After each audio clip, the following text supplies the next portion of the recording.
மகாலட்சுமியின் அக்கா தமிழகத்தில் உள்ள சில கோயில்களில் ஜேஷடாதேவி வழிபாடு இருக்கிறது. இவளை மகாலட்சுமியின் அக்கா என்பர். ஸ்ரீ ரங்கநாதர் கோவிலில் இவளுக்கு சந்நிதி உண்டு. இவளை பற்றிய கர்ண பரம்பரை கதை ஒன்று உண்டு.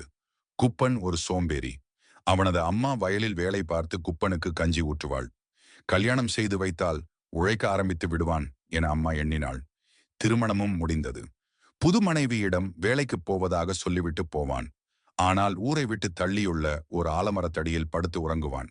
மாலையில் வீடு திரும்பும் போது களைப்பாக இருப்பது போல் நடிப்பான். மனைவியும் அவன் கை கால்களை பிடித்து விடுவாள். அறுவடை நாள் வந்தது. கணவன் நிறைய கூலி பெற்று வருவான் என மனைவி காத்திருந்தாள். அவன் வெறும் கையுடன் வந்ததை பார்த்ததும் அவன் வேலைக்கு போகவில்லை என்று அப்போதுதான் அவளுக்கு புரிந்தது. புழம்பிக் கொண்டிருந்த அவளது குரல் அவ்வூர் கோயிலில் இருந்த ஜேஷடாதேவியின் மூத்த தேவி என்னும் மூதேவி காதில் விழுந்தது. இவளது உடன் பிறந்தவள்தான் சீர்தேவி ஆகிய லட்சுமி. அவள் அக்கோவிலில் இருந்த தங்கை லட்சுமியிடம் சென்று, சகோதரி பார்த்தாயா, என் நிலையை சோம்பேறிகளுக்கு என்னை தான் ஒப்பிடுகிறார்கள். நான் அந்த விவசாயிக்கு நிறைய பொருள் கொடுக்கப் போகிறேன் என்றாள். லட்சுமியும் தலையசைத்தாள். மாறுவேடத்தில் கிளம்பிய அவள் குப்பனிடம் தங்க காசுகள் கொண்ட பானையை கொடுத்தாள். அதை அவன் மனைவியிடம் ஒப்படைத்தான். குப்பனின் மனைவி கணவனை பலவாறாக பாராட்டினாள். ஆனால் அன்றிரவே அது திருட்டு போய்விட்டது. இதை அடுத்து ஜேஷடா தேவி அவனுக்கு மோதிரம் ஒன்றை கொடுத்தாள்.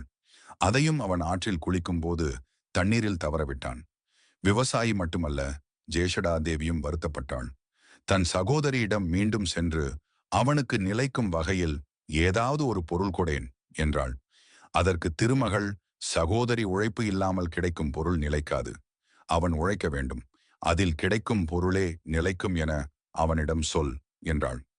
ஜேஷடாதேவியும் உழைப்பின் பெருமையை அவனிடம் சொல்ல அன்று முதல் அவன் ஒழுங்காக வேலை செய்து சம்பாதித்தான். அவன் மனைவியும் தாயும் மகிழ்ந்தனர்.